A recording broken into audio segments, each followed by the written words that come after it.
Hai orang-orang yang beriman, yang tidak beriman tidak hai. Balik maning bersama saya Sodri Quest Putra Bangsa. Kali ini saya akan menceritakan kisah kisruh seorang penembak jitu profesional yang diperankan oleh paman saya, yaitu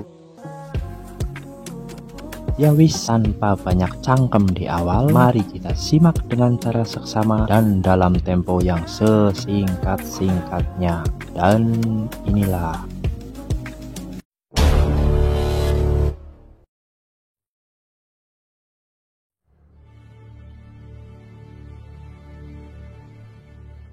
pada zaman terkini, di sebuah desa Solvang, kecamatan California, hiduplah seekor asu. Asu ini mempunyai tetangga yang bernama San Birngat atau biasa dipanggil San. San adalah seorang veteran perang Amerika yang pernah bertugas di Afghanistan dan Irak.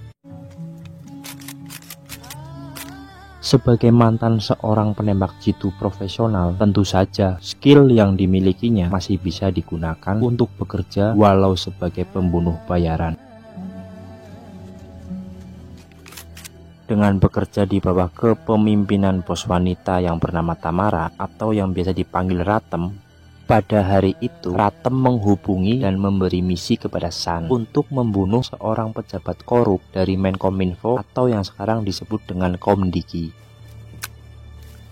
Hey Tam, Take some time off. There's nothing on the horizon. what's going on? Dengan ditemani sohibnya yang bernama Ken, mereka mulai memantau lokasi sembari menunggu kedatangan si target yang akan menghadiri acara kampanye pilgub. Hello, we got movement. Tak lama kemudian, tibalah pejabat korup yang dimaksud dengan membawa ani-aninya untuk ikut serta dalam acara tersebut.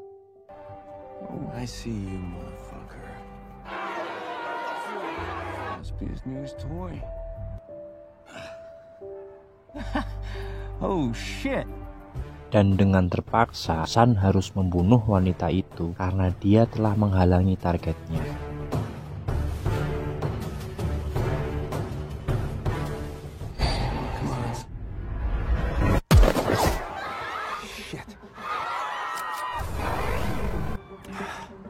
Di tembakan yang kedua, San tak membuang waktunya untuk membidik tepat di kepala si target.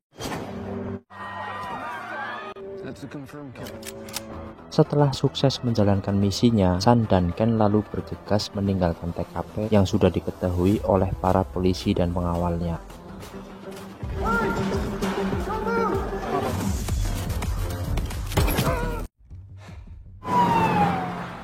Di tengah perjalanan melarikan diri, mereka terkepung yang memaksanya harus menyerahkan diri.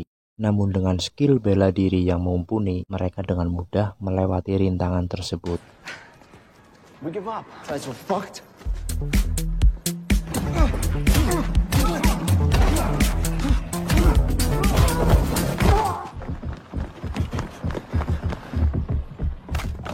Beberapa hari berlalu, Ratem kembali menghubungi San untuk menjalankan misi selanjutnya. Tetapi dalam tugas selanjutnya itu, San meminta kepada Ratem untuk mengizinkan sebagai misinya yang terakhir menjadi seorang pembunuh bayaran. Keinginan San resign karena ia ingin menjalani kehidupan yang normal tanpa dihantui perasaan bersalah. Hey, Sam. I heard it was rough. I don't need a fucking shrink, Tam, okay? Okay, I understand. Dalam perundingan tersebut, Ratem mengiyakan permintaan si San. Lalu kemudian San dan Ken OTW menuju lokasi kota yang sudah ditentukan. Namun sebelum menjalankan aksinya, mereka berdua terlebih dahulu staycation sebagai bentuk hadiah dari bos Ratem. Mereka diberi penginapan dan mendapatkan pelayanan VIP di Hotel Bintang 7. For you? No, thanks. Whoa. Yes, for you. Bukan cuma mendapatkan kamar yang istimewa, mereka juga diberikan pelayanan dari mbak-mbak micet yang diutus untuk memijat kebugaran rohani. Hello. We're here for your massages. God. A gift from management and your boss. Come on up. Mereka berdua bernama Mona dan Lisa. We got a penthouse. Tak lama berselang, datanglah dua pelayan membawakan makanan, dan dengan sengaja pelayan pria itu menekan remote agar tirai terbuka dengan beralasan supaya terlihat pemandangan yang lebih estetik. For the meal, sir. The view is part. Hey, we don't want those doors open. Namun San melarangnya karena jika tirai terbuka nanti tetangga ada yang melihat ketika mereka sedang coli. Curtains and the door. For the meal, sir. Close it. Hey. Benar saja, di saat San memperhatikan gedung yang di seberang sana, ia melihat kilatan cahaya seperti pantulan dari kaca teleskop sniper. Dan tiba-tiba, Goddamn curtains are open. Fuck that remote. Got it, give it me. pada saat San akan menekan remote untuk menutup tirai, tak disangka pelayan wanita itu justru menyerang San. Keep your head. Rupanya mereka bagian dari komplotan penjahat yang ingin melenyapkan San dan Ken.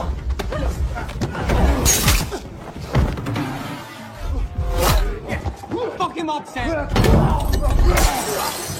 Setelah melumpuhkan kedua pelayan hotel itu, San dan Ken dihadapkan dalam situasi yang menyudutkan. Tanpa memegang senjata, mereka hanya bisa tiarap menghindari bidikan sniper. Keep your head down. Just keep your head down. Merasa perlu bantuan, Ken lalu menghubungi Ratem, berharap segera mengirimkan bantuan. Ken, why are you calling on this number? Hotel, penthouse. Yeah, we're under fire. We need to get the fuck out of here. And house? Dalam kondisi yang membingungkan, tiba-tiba pelayan pria bangkit dari pingsan dan kembali menyerang San.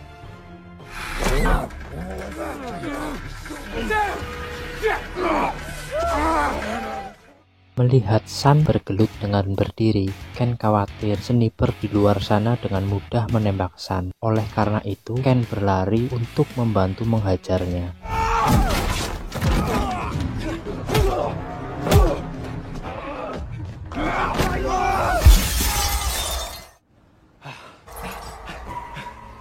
Dirasa semua aman terkendali, di saat Ken baru saja menghela nafas, tak disangka sniper itu berhasil membidik dari belakang dan menembus perutnya hingga Ken jatuh tersungkur.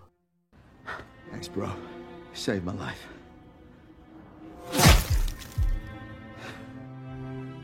Ken? Mengetahui sohibnya tergeletak, San hanya bisa marah-marah meluapkan emosi karena ia tak bisa berbuat apa-apa.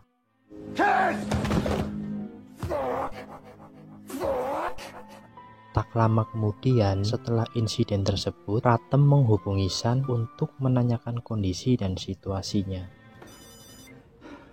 Please give me some good news. Sam? What's wrong? Where's Ken?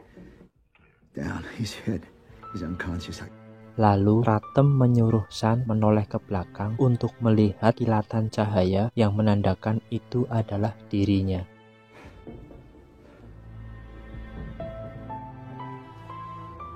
It's safe? Room is clear. You're good, Sam. Dan setelah dirasa cukup aman dengan adanya tanda bantuan dari Ratem, lalu San mencoba mengintip ke gedung sebelah. Tapi tiba-tiba, Go. Do it.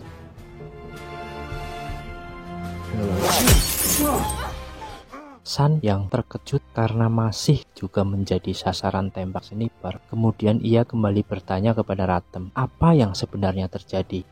Ratem menjawab dengan santainya bahwa ia nggak terima atas pernyataan San yang berniat untuk resign dari pekerjaannya. Karena sebenarnya keahlian San masih sangat dibutuhkan di agensi swasta itu. Yang ditakutkan Ratem adalah jika San berpihak ke kubu rival.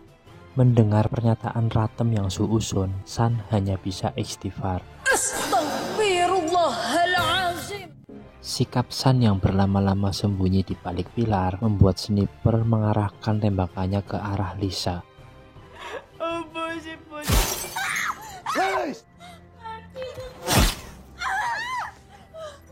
Lisa yang ketakutan malah justru beranjak dari tempat persembunyiannya, berusaha berpindah tempat yang mengakibatkan dirinya tertembak.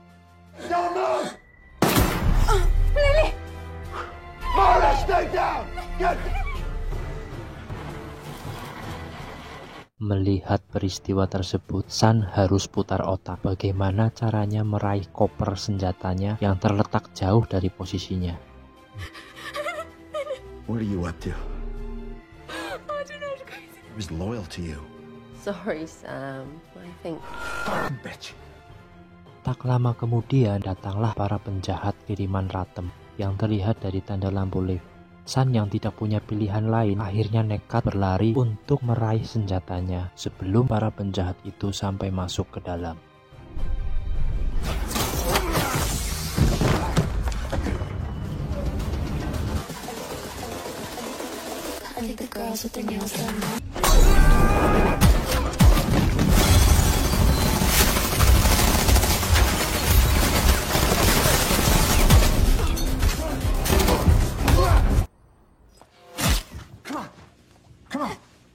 Setelah kericuhan berhasil terlewatkan sementara, dengan penuh pesimis, Mona meminta sesuatu kepada Sun. Apabila dirinya tak bisa selamat dari sniper, dia memohon agar Sun bersedia untuk menjaga dan merawat putrinya yang masih sekolah TK yang bernama Lea.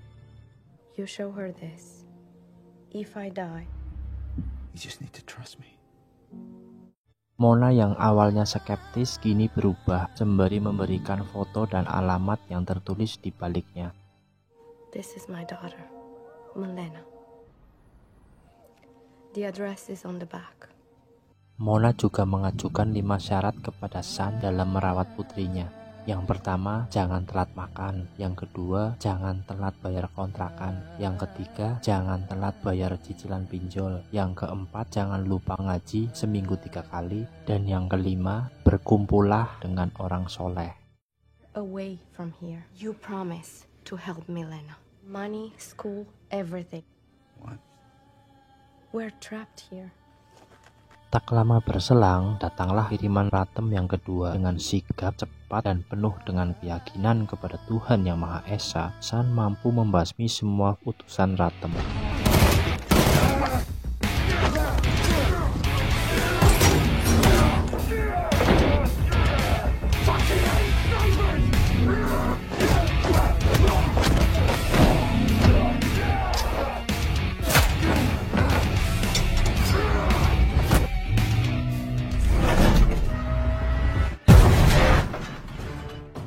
Dilanjut dengan membidik tukang teropong sebelah sniper yang tepat mengenai endasnya.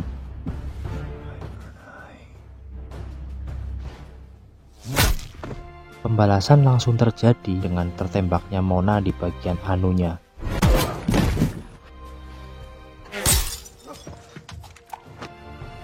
Pada kesempatan itu, Sun berlomba cepat untuk saling adu tembak skill sniper.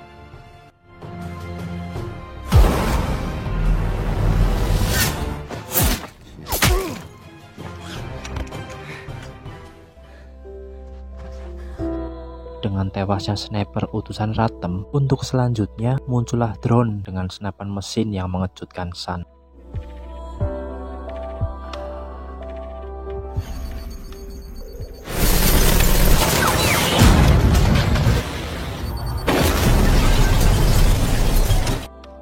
Anak buah Ratem yang terus berdatangan memburunya membuat Sun bertekad untuk terjun payung berbekal spray sutra.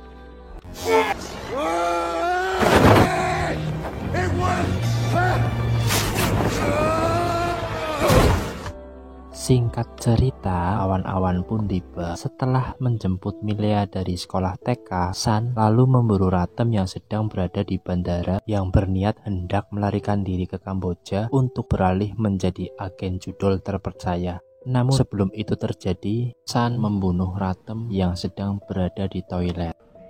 Just me now. Leaving God.